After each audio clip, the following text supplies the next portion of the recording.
चनियोट वजीर आजम पाकिस्तान की clean and green मुहिम के जिला भर में सफाई सुथराई का काम जारी है। डिप्टी कमिश्नर मोहम्मद रियाज सफाई सुथराई के इंतजामात का आज खुद जायजा लेने के लिए मुख्तलिफ इलाकों का दौरा कर रहे हैं। बल्दिया का अमला दिन रात अपने फराइज बखूबी सर अंजाम दे रहा है। सफाई के हवाले से अवामी शिकायत का भरपूर तरीके से अजाला किया जाए।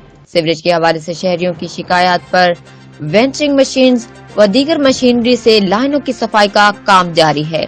सफाई सुथराई के अमूर में कोताही किसी सूरत बर्दाश्त नहीं की जाएगी। डिप्टी कमिश्नर मोहम्मद रियाज। रिपोर्ट मेहर सुहेल, ब्यूरो चीफ, जियो एक्सप्रेस न्यूज, चनियोट।